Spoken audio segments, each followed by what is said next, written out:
Bismillahirrahmanirrahim. Assalamualaikum warahmatullahi wabarakatuh. Alhamdulillah, semangat semua kan? Semangat semua. Ya. Alhamdulillah, alhamdulillahilladzi hadana lihada wa ma kunna linahtadiya laula an hadana Allah. Asyhadu an la ilaha illallah wahdahu la syarika lah wa asyhadu anna sayyidana Muhammadan abduhu wa rasuluhu la nabiyya ba'd. Rabbi shrah li sadri wa yassir li amri wahlul 'uqdatam min lisani yafqahu qawli.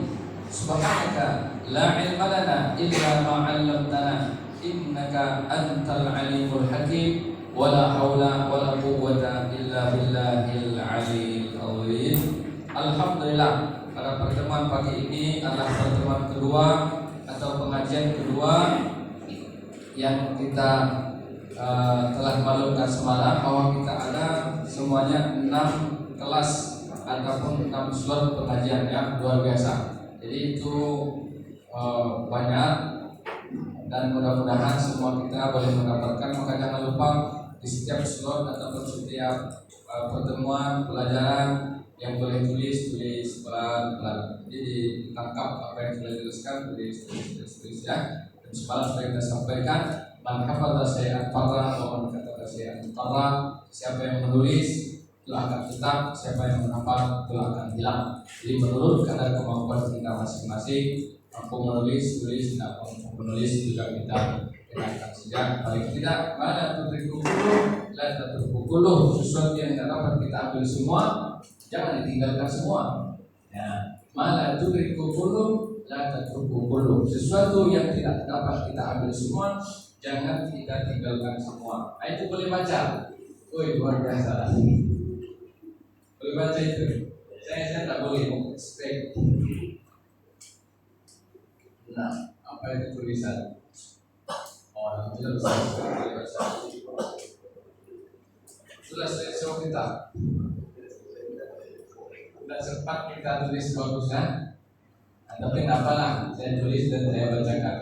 Lalu kita cepat saja, kita mantap saja. Betul selesai. Tidak apa-apa ya. Jadi yang tidak dapat baca, tidak apa-apa kita akan baca kemudian. Jadi pertemuan kita pada pagi hari ini mudah-mudahan diberkahi oleh Allah Subhanahu wa taala dan termasuk dalam kata Nabi sallallahu alaihi wasallam, Allahumma barik li ummati fi bukurha. Ya Allah, berkatilah untuk umatku di pagi-pagi hari.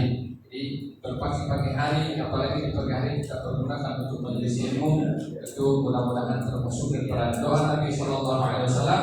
Mudah-mudahan dapat keberkahan pada pagi ini. Amin ya rabbal alamin. Pertama sekali kita lihat tajuknya adalah,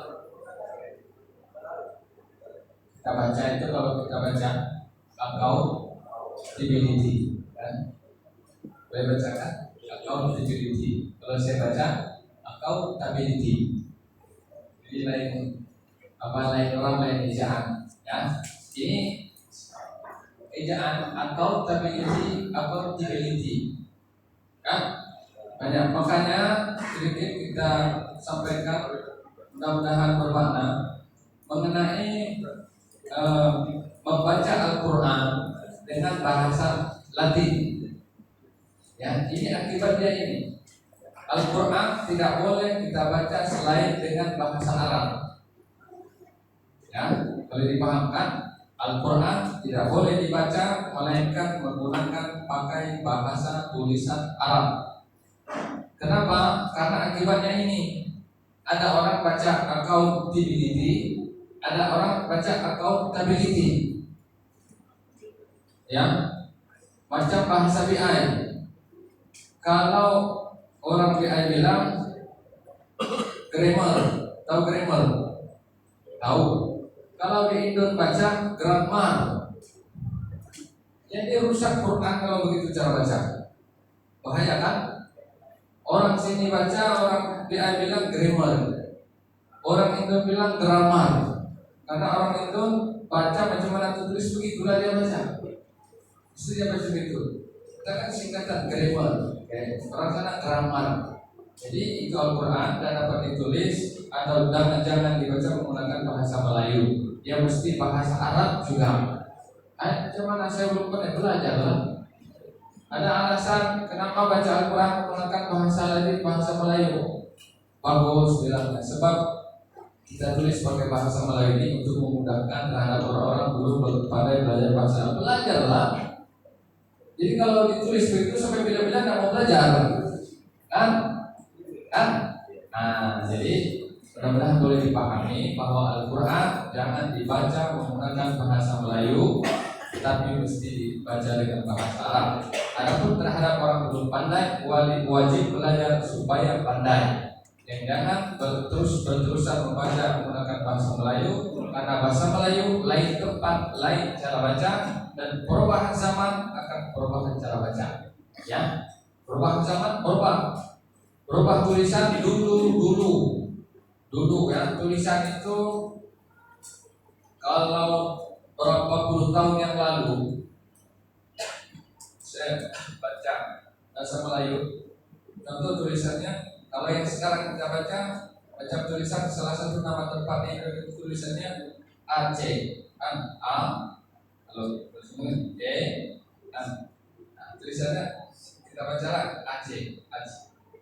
Itu kalau dulu berapa puluh tahun yang lalu dia punya ejaan bukan begitu. Ada J lagi satu lagi tambah.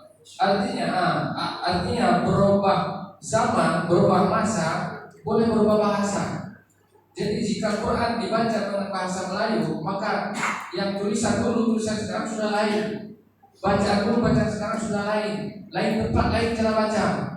Lain bangsa orang, lain lagi cara baca. Jadi kalau begitu cara baca Quran hancurlah dengan Quran. Nah, makanya Al-Quran itu ditulis menggunakan bahasa Arab. Tujuannya apa? Supaya semua orang pakai bahasa Arab itu, tidak boleh pakai bahasa lain. Nah, kalau pakai bahasa Arab, seluruh dunia orang, bangsa apapun dia miliki, negara apapun dia duduki, tetap sama saja. Kalau Bismillah semuanya, ya. Bismillah semua Bismillah, satu dunia Bismillah semuanya. Tidak ada Bismillah, tidak ada tentang Bismillah. Sudah disatukan dengan bahasa Arab, ya. Oke, mari kita kembali lagi ke sini. Itu sebagai Bismillah saja. Accountability. Hubungannya dengan hari akhirat. Apa hubungan accountability dengan hari akhirat? Pertama sekali, apakah maksud daripada accountability? Accountability banyak maksud, tapi sebagian daripada maksud adalah bertanggung jawab. Ada yang mengartikan amanah, ada menartikan tanggung jawab. Ini luar biasa. Pakai bahasa istilah ya. Kalau semalam karir. Kenapa tidak bekerja atau tugas imam hubungannya dengan ibadah? Kan bagus. Kenapa dibuat karir imam?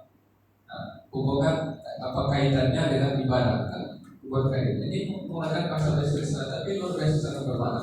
Itu juga accountability. Tidak dibuat tanggung jawab kan amanah kan, tapi luar biasa. Dibuat begini sehingga menambahkan ilmu baru bagi kita, maklumat baru bagi kita. Accountability bermakna sebagian daripada maknanya adalah tanggung jawab ataupun amanah. Maka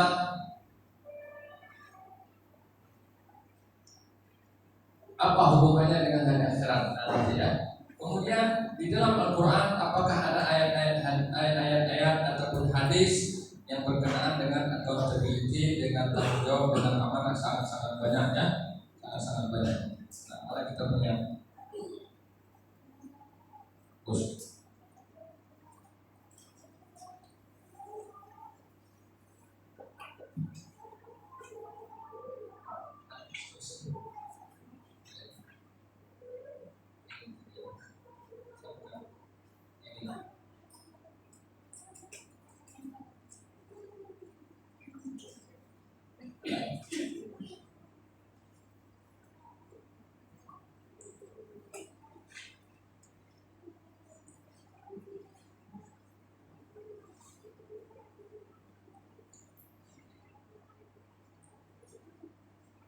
Nah, itu lagi terus lagi itu. Sudah miring-miring. Nah, baris dada bagus ada titiknya, kan? Bahasa apa itu? Siapa boleh baca?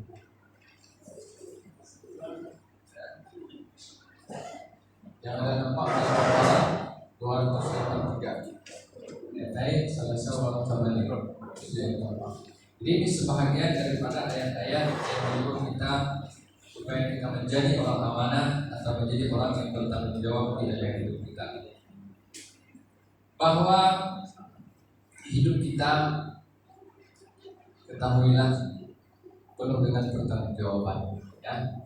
Yang sering kita bilang atau pernah kita sampaikan, pertama sekali kita mesti mengetahui tujuan kita hidup. Untuk apa kita hidup ini? Maka juga pernah kita sampaikan, sekalipun kita tidak punya pendidikan yang tinggi, tidak punya ilmu yang banyak, tetapi paling tidak kita logik tahulah sedikit kan. Ya bukan pakai dalil, bukan pakai Quran, bukan pakai hadis, bukan pakai pangkat dan jabatan, bukan pakai logik saja. Contoh, kalau kita begini, ini kan, alhamdulillah, insya Allah luar biasa. Ini air mineral kan. Ternyata kita secara logik kita pakai ilmu dalam. Untuk apa? Untuk apa ini? Ya untuk minum. Tahu untuk apa minum? Gelas untuk apa ya? Untuk minum. Bunga untuk biasa. Meja banyak gunanya. Buku untuk menulis, pen untuk alat menulis, telepon alat pengeras suara. Artinya tidak ada yang kita nampak di depan mata kita, melainkan semua itu mesti ada gunanya. Kan? Itu lucunya begitu. Siapapun tahu. Jangan saya bilang, secara manusia normal, kalau dia normal, dia akan tahu apa guna benda yang sudah nampak di mata. Jadi semua itu mesti ada guna semua. Tidak ada benda yang tidak ada guna. Nah, maka kita tanyakan pada diri kita, dan diri kita ini untuk apa? Tanyakan pada diri kita, jawab oleh diri kita sendiri, untuk apa? Tidak mungkin tidak ada guna. Sudah kita tengok oleh mata kita sendiri, semua itu mesti ada guna. Ini ada guna. Tidak mungkin dibuat dia begini tidak ada guna. Tak mungkin lah, kan? Bunga biasa, masya Allah itu, masya Allah ada guna itu, biasa Allah setelah bangunan untuk kita menghitung semua itu, semua ada guna, sementara yang benar ada guna. Maka tanyakan pada diri kita sendiri, hidup kita ini adalah untuk apa? Nah, untuk apa kira-kira? Allah Subhanahu wa Ta'ala telah memberikan tugas kita hidup di dunia ini dengan katanya, wa ma khalaqtul jinna wal insa illa liya'budun.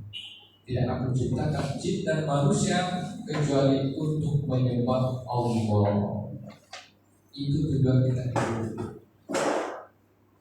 Jadi jangan macam-macam. Nah, kita sudah ada tujuan hidup. Jadi hakikat daripada hidup kita di dunia hanya untuk menyembah Allah. Itu singkatnya. Jadi kalau hidup hanya untuk makan, ini sudah lain cerita. Hari pagi, petang, malam pikir perut saja, sehingga masa untuk ibadah sudah tidak ada. Ini bermasalah. Ini sudah bermasalah. Sudah melampaui atau melalui atau keluar daripada tujuan asal kita dihidupkan oleh Allah Subhanahu wa Ta'ala. Kemudian apa-apa saja yang sudah Allah berikan masa kita hidup di dunia ini, maka semua itu akan dipertanggungjawabkan. Nah, kita bertanggungjawabkan dari di hari akhirat nanti. Accountability, accountability hubungannya dengan hari akhirat. Ya, semua itu akan diproses. Sebagian daripada ayatnya adalah fal yu'addil ladzi tumina amanatah. Itu bacaannya. Quran itu surah Al-Baqarah ayat 283. Terkait salah satu ini falyu'addil ladzi yumina amanah. Apa pertamanya? Wa in kuntum ala safarin wa lam tajidu katiban farihanun maqbulah. Fa in amina ba'dukum falyu'addil ladzi yumina amanah. Itu semuanya saja. Kita ambil yang bersangkutan saja ya. Falyu'addil ladzi yumina amanah. Allah kita diajukan atau disuruh atau bertanggung jawab tentang amanah mesti kita tunaikan. Ya, amanah bermakna yang luas, banyak amanah dari segala bidang ya. Kita ini banyak amanah, kita ini dititipi, kita ini banyak tugas masa kita hidup di dunia, banyak titipan ya. Macam semalam kita sampaikan yang bahwa jangan pernah memiliki, tapi kita rasakan kita ini dititipi. Nah, jika orang dititipi kita lihat ada apa benda yang ada pada diri kita. Sudah kita ceritakan semalam, hanya modal hidup, modal usaha satu kampak boleh bermasalah sampai bila-bila namanya selesai. Nah, tapi kenyataan realiti dalam kehidupan kita, modal kita bukan satu kampak. Banyak betul. Betul sudah di rumah, alat kerja, alat ini, alat usaha, alat penyimak dan segala macam. Macam mana itu? Macam mana kita bertanggungjawabkan semua itu ditanya. Maka accountability dipertanggungjawabkan itu semua di hadapan Allah Subhanahu wa taala. Min aina wajadta wa ila aina kasabta. Dari mana kamu dapat, kemana kamu usahakan. Nah, kamu usahakan itu sudah sibuk kita. Kita sudah memiliki benda ataupun barang selama 40 tahun. Sebenarnya mau kita kira hari pertama di mana, hari kedua di mana, hari ketiga di mana, hari keempat itu selama 40 tahun. Itu baru satu benda. Belum benda yang lain. Nah, ini banyak masalah. Makanya Nabi itu berdoa apa? Allahumma ahyini miskinan wa amitni miskinan wa suni yaumil qiyamati fi suratil masakin. Kalau orang miskin, tidak ada banyak masalah. Tidak ada banyak masalah. Kita punya kereta, tiba-tiba di depan sana naruh blok. Apa yang kita rasakan?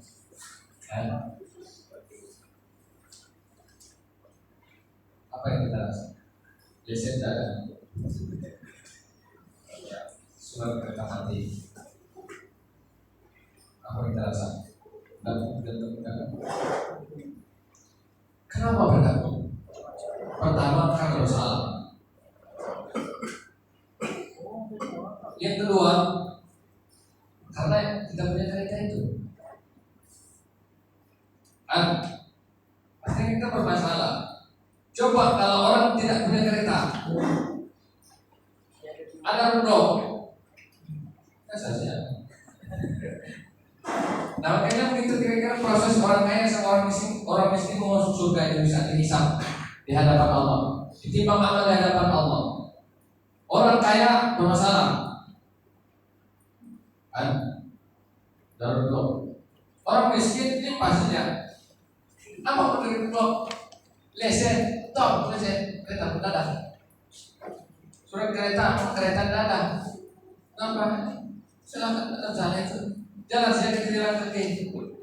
Apa kita biasa polis? Bos, santai saja kita kan, santai. Bos, berarti lagi kita ulur dia. Dia mau apa sama kita? Kunci lesen, apa lesennya? Tidak apa. Jadi senang saja. Orang miskin itu senang saja. Jadi pasti tidak senang. Tapi orang kaya bermasalah betul.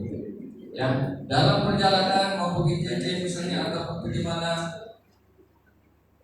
Bocor ataupun pecah pancur kita punya tayar, apa kita pikir susah lagi, pikir lagi, tayar, pikir lagi kan susah lagi. Tiba-tiba mau berjalan duit dana minyak habis, susah lagi. Tiba-tiba mau bayar lagi CCM sampai bulan, susah lagi. Banyak masalah masa kita di dunia itu baru urusan dunia itu. Tapi coba kalau kita tidak punya apa-apa. Ada kita pikir tayar, tidak ada. Ada kita pikir minyak, tidak ada. Makan saja. Ada kita pikir lesen lah, ataupun surat, ada pikiran apa biasa? Makan santai. Kan? Nah, makanya hakikat daripada kekayaan itu adalah kaya jiwa, kaya perasaan. Itu orang kaya. Bukan kaya harta. Kita sangka orang itu kaya, senangnya berapa ada? Mana ada senang orang kaya itu? Susah aja. Tak tidur malam. Orang kaya mana ada tidur malam? Baru-baru tidur jam 1 bos, jam 2 bos, jam 3 bos, jam kena telepon. Baru bangun pagi awal sudah lagi baca lagi bermasalah lagi. Bos gimana ini?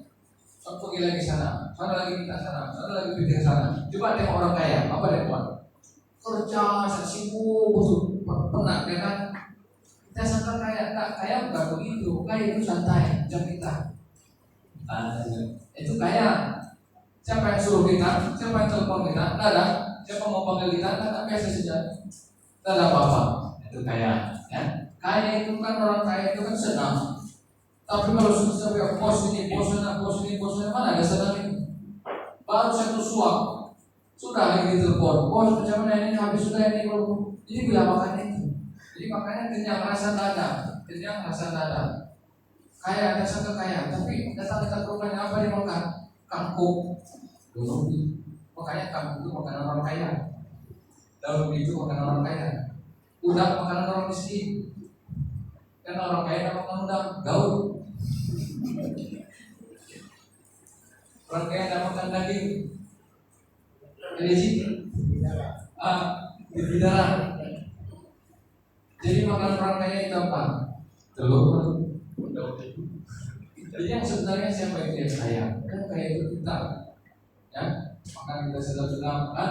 Kaya itu yang kaya. Kaya itu senang. Bukan susah. Yang susah itu adalah rezeki. Nah, jadi itulah dalam kehidupan kita. Senangnya orang miskin bertemu dengan Allah, masuk surga, dan susahnya orang kaya itu masuk surga. Bukan bermakna tak boleh kaya ya, selalu sudah kita sampaikan. Bukan tidak boleh kaya dan bukan tidak boleh meminta kaya. Tapi biasanya kalau sudah kaya adalah lupa daratan, laksana kacang lupa akan kulitnya. Pepatah itu kacang lupa akan kulitnya. Kacang itu dia dari kecil, dari muda dibungkus oleh kulitnya. Tapi sekali kita tanam, kulitnya itu di bawah, dia kacang kayak gitu. Ada pernah dia ingat sama kulit? Tak pernah. Selamat tinggal baik-baik. Ya, maka kata pepatah, laksana kacang lupa akan kulitnya. Karena itu kebanyakan para ulama-ulama sufi, zuhud tidak mau kaya. Bukan bermakna tidak boleh, tapi kata untuk sanggup tanggung jawab di hadapan Allah Subhanahu wa Ta'ala. Oke, mari kita lihat ayat pertama tadi. Fal yu'addil ladzi tumina amanatah. Maka hendaklah orang-orang yang diberikan amanah, jalankan amanah, bertanggung jawab amanah yang telah dibebankan kepada kita. Nanti kita lihat. Inna aradnal amanah, banyak ya. Inna Allah ya'murukum an tu'addul amanati ila ahliha. Serahkan amanah kepada ahlinya. Nah, itu kalau kita menyerahkan jabatan, tengok keahliannya dulu ya. Kalau jabatan diserahkan bukan kepada ahlinya, maka tunggulah kehancurannya. Bukan sembarang serahkan jabatan kepada ahlinya. Jika menyerahkan jabatan bukan pada ahli bidangnya, maka tunggulah kehancurannya. Itu dia bahaya biasanya. Apa? Antu'adul amanat ila ahliha, kepada ahli dalam bidang itu. Ya, tanya ahlinya. Fas'alu ahla dzikri in kuntum la ta'lamun. Tanya ahlinya jika kita tidak tahu, jika kita bukan dalam bidang itu, ya. Nah, boleh, khususnya berkaitan dengan masalah agama. Masalah agama ini karena menurut saya. Jadi menurut saya. Nah, ini menurut saya begitu. Ya, jangan pernah katakan menurut saya begini. Menurutku begini. Ya, menurutku. Kalau menurutku aku ini banyak, saya ini banyak, itu pun saya, simpulan pun saya, hancur Quran kalau menurut saya. Jadi kita menurut bimbingan Al-Quran, ikuti itu jalur itu selesai. Jadi semua sama, kan? Tapi kalau menurut saya ini bermasalah, saya itu siapa? Belajar di mana? Saya tidak ada belajar, tapi menurut yang saya tolak, saya rasakan.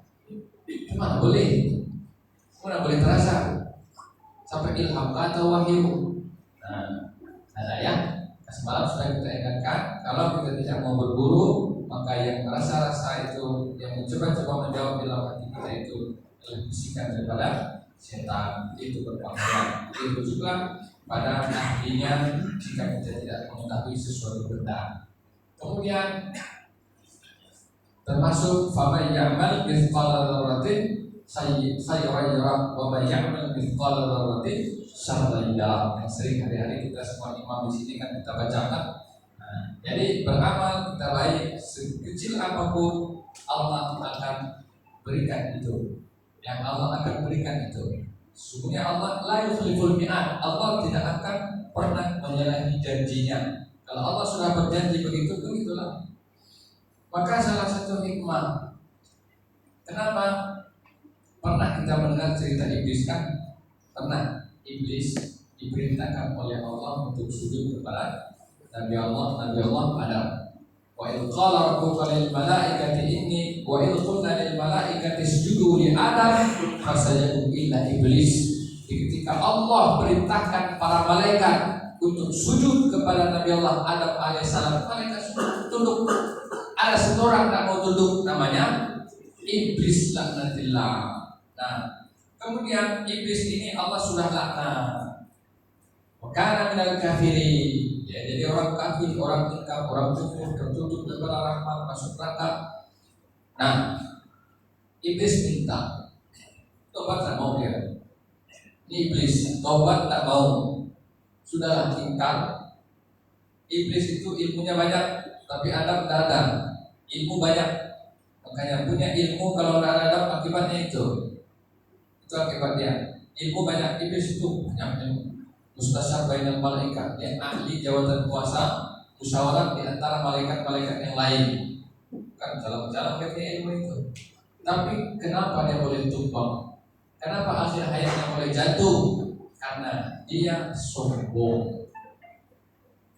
Tobat juga tidak mau, karena merasa dirinya lebih benar, lebih betul. Ana khairum minhu khalaqtani min nar wa khalaqtahu min tin. Saya lebih baik daripada Adam itu. Saya tidak tercipta daripada api, ya kan? Dan tanah itu iblis mengatur Allah Ta'ala. Iblis minta apa lagi? Supaya iblis ini banyak dia permintaan kepada Allah. Salah satunya adalah dia minta umur yang panjang sampai hari kiamat. Sampai hari kiamat Allah kabulkan, makanya iblis tidak mati-mati. Iblis masih ada. Iblis di masa zaman Nabi Adam masih ada sampai sekarang, sampai hari kiamat masih ada. Sampai kalau sudah mati-mati semua alam, nah, sampai dia menjadi penduduk neraka. Kenapa iblis sudah Allah laknat, kemudian masih Allah berikan kesempatan untuk hidup? Allah kabulkan lagi permintaannya sampai hari kiamat nanti masih pada umur. Karena Allah sudah berjanji, "Faman ya'mal mithqala dzarratin khairan yarah." Orang yang pernah beramal sekecil apapun, Allah akan bagi balasan. Maka sebagai hadiah Allah untuk iblis, karena dia dulu orang taat, Allah bagikan balasan masa dia di dunia. Apa itu? Allah bagikan dia umur panjang. Iblis sejak Allah masih bagi. Iblis yang sudah ingkar, maka minal kafirin, tapi Allah masih kabulkan permintaannya. Kenapa Allah masih terima? Karena salah satunya Allah ingin membalas bahwa iblis belum pernah jadi orang baik. Nah, itu kan dibalas oleh Allah masa di dunia. Allah bagi dia panjang umur. Panjang umur iblis pernah. Di zaman Nabi Allah Musa alaihissalam, iblis berjumpa dengan Nabi Allah Musa. Ya Musa, anta kalimullah. Haitsu qala ta'ala fi kitabihil karim wa kallama Allah Musa taklima. Nabi Musa berdialog dengan Allah. Engkau kan boleh berbicara dengan Allah. Iya, kata Nabi Musa. Jadi kenapa? Tolong sampaikan kepada Allah, saya ini mau bertobat. Kata Nabi Musa, boleh. Naik Nabi Musa di atas bukit Tursina di Mesir, berdoa kepada Allah, sampaikan kepada, ya Allah, ada hambamu, iblis namanya. dia mau tobat. Kemana itu? Kira-kira pulang, kan juga cakap sabar, saran lah. Jadi cakap orang ini tidak paham, kan tidak paham yang tukang cakap ini. Boleh kata Allah, akan kuterima. Pulang. Nabi Allah Musa alaihissalam sampaikan pada Iblis, ya Iblis, kalau engkau mau bertobat kepada Allah, Allah akan terima. Jadi kata Iblis, gimana caranya? Jumpa Nabi Allah Musa pada Allah. Sekali lagi yang bahwa apa syarat yang mesti dilalui oleh Iblis supaya taubatnya diterima oleh Allah Subhanahu wa taala. Kata Allah, sujud pada Adam alaihissalam. Dulu kan dia tidak mau. Wa idh qulna lil malaikati isjudu li Adam fasajadu illa iblis. Iblis tidak mau, malaikat mau. Jadi tobatnya akan diterima, syaratnya mesti sujud pada Nabi Allah Adam alaihissalam. Balik Nabi Allah Musa turun jumpa Iblis. Ya Iblis, Allah akan terima tobatmu dengan syarat engkau mesti sujud pada Nabi Allah Adam alaihissalam. Apa kata Iblis? Cuman sujud, dia kan sudah mati, sudah wafat. Yang lainlah, ini iblisnya terjadi. Jumpa lagi Nabi Allah Musa bersama Allah. Ya Allah, kata iblis yang lainlah, sebab Nabi Adam sudah mati. Itulah kata iblis lah, ya, wafat ataupun meninggal. Kata Allah, sujud pada kuburnya. Turun Nabi Allah Musa dari bukit Tursina juga Iblis. Ya Iblis, kata Allah, Nabi Allah Adam sudah mati, betul, tapi Allah sudah perintahkan sujud di kuburnya. Apa kata Iblis? Allah, jangankan sudah mati, masih hidup saja tidak mau. Iblis itu, ya. Maka orang tak mau ke kubur, kira-kira akan siapa itu? Kira-kira akan siapa? Saya yang cakap, yang bermasalah nanti. Itu dialog antara Nabi Allah Musa dengan Iblis. Iblis, jangankan dia sudah mati, masa hidup saja saya tak mau sujud pada dia, apalagi dia sudah mati. Maka orang yang tidak mau sujud, yang tidak mengakui orang sudah mati itu masih berkesan, maka orang itu adalah rekan-rekannya siapa? Rekan siapa? Faqala ta'ala fi kitabihil karim wa la taqulu liman yuqtalu fi sabilillahi amwat bal ahya walakin la tash'urun. Jangan engkau katakan orang mati itu di jalan Allah, jangan katakan dia mati, bal ahya, mereka masih hidup. Itu Al-Qur'an yang sebut. Al-Qur'an yang sebut bilang apa? Wala taqulu liman yuqtalu fi sabilillahi amwat bal ahya. Jangan engkau katakan orang terbunuh di jalan Allah itu mati, tapi mereka masih hidup. Walakin la tashkurun, tapi engkau tidak merasakan kehidupan mereka. Dalam surah yang lain atau dalam ayat yang lain, wala taqulu liman yuqtalu fi sabilillahi amwata. Jangan engkau katakan orang yang sudah mati di jalan Allah itu mati, mereka masih hidup, bal ahya wa hum yurzaqun, lagi mereka masih Allah bagi rezeki lagi. Tengok tuh, orang sudah meninggal. Orang meninggal itu adalah berpindah alam. Itu saja, ya.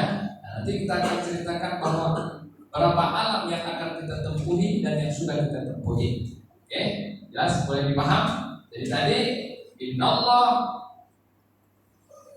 yang berhukum memerintahkan kamu bahwa menunaikan bertanggung jawab atas amanah yang telah dibebankan pada Allah kepada dan serahkan selepas itu kepada ahlinya. Jadi ahli kita serahkan kepada ahlinya. Jangan menyerahkan sesuatu bukan pada ahlinya, makanya itu berbahaya. Ya.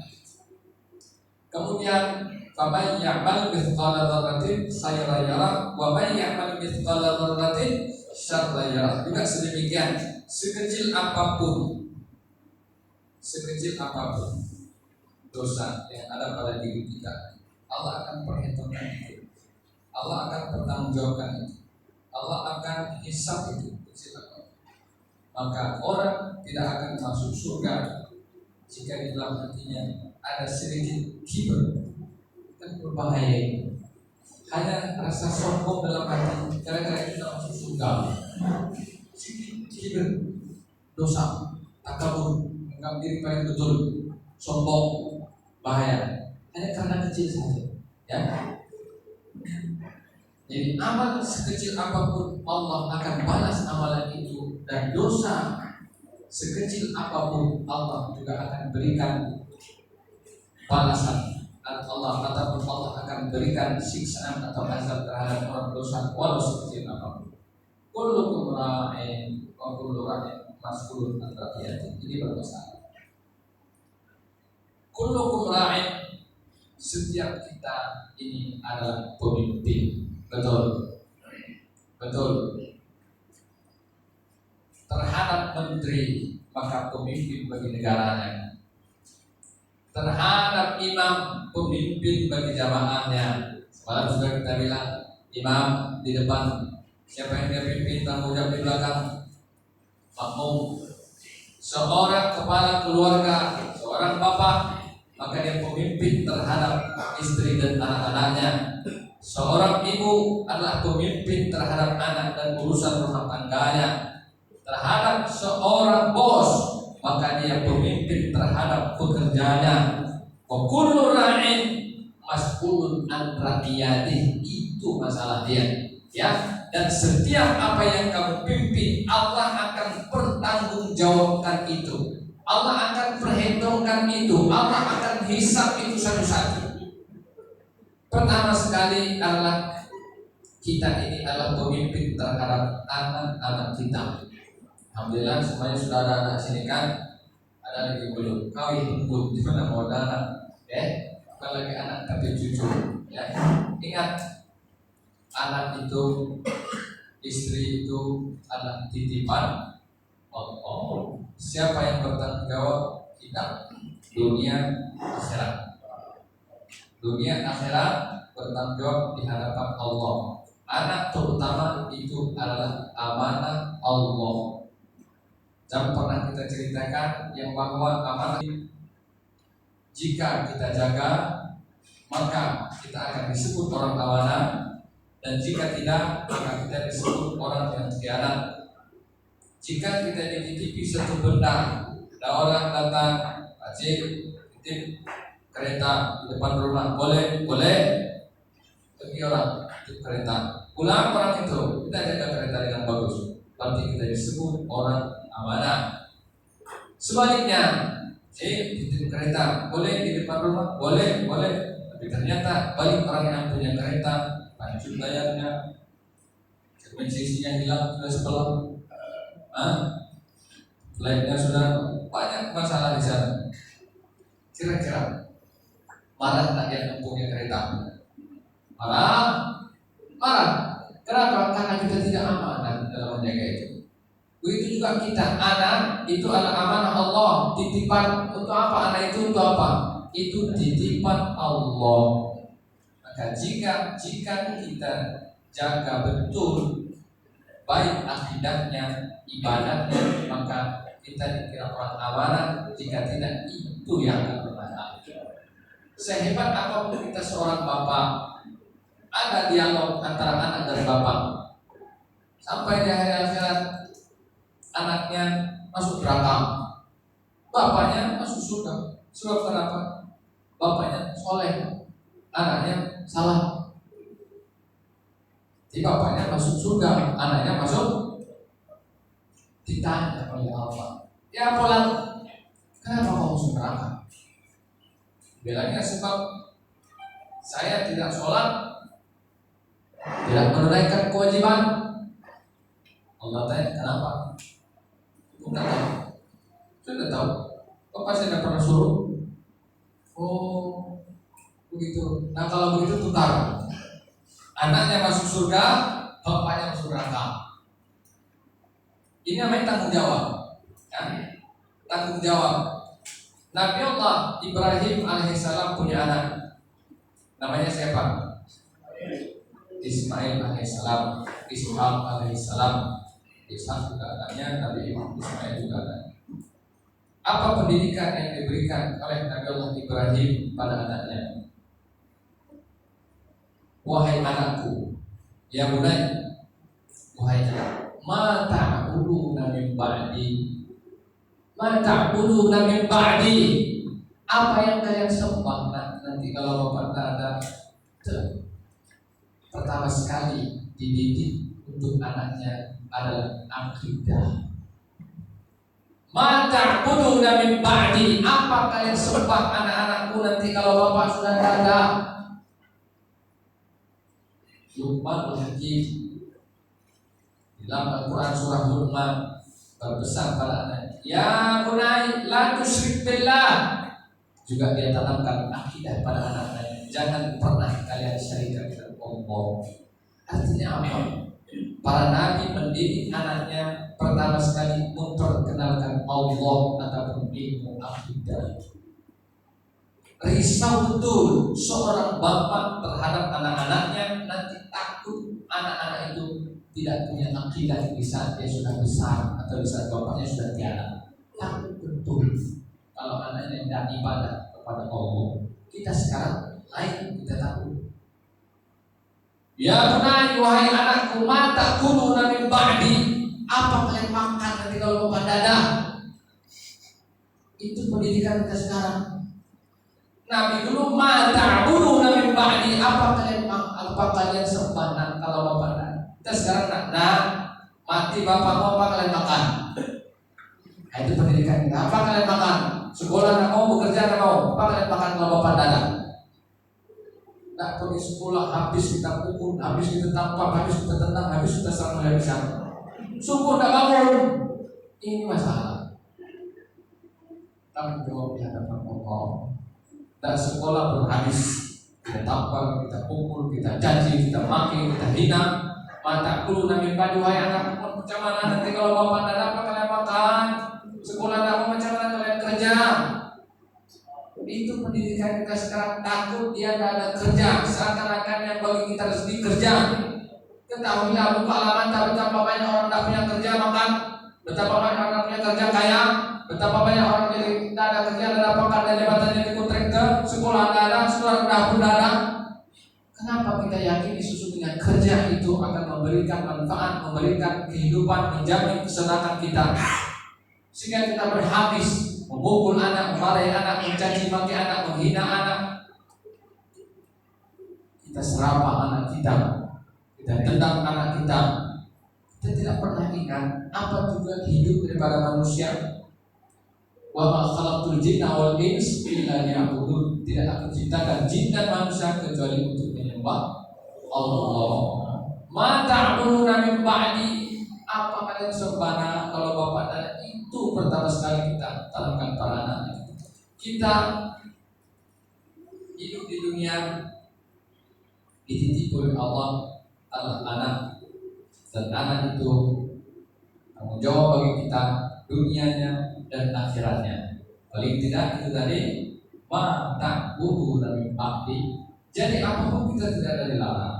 Boleh jadi polis, sekarang tadi tukang, jadi kontraktor, jadi pejabat, jadi menteri, ya ada masalah. Jadi apa? Sekolah tinggi, sekolah rendah, sekolah menengah, SPM, staff, university, SD dan sebagainya, ada masalah. Boleh, tidak mungkin kita jadi ustaz semuanya. Kalau jadi ustaz siapa yang dengar ceramah? Semua yang mau jadi ustaz, yang dengar ceramah siapa? Ceramah sendiri sudah. Nah, jadi semua itu ada hikmah. Tapi ada yang satu.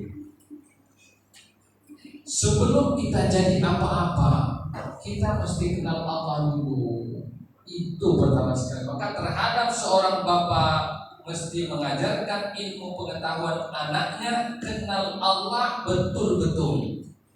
Boleh kamu sekolah, boleh tinggi-tinggi sekolah, tapi syaratnya apa? Seorang bapak wajib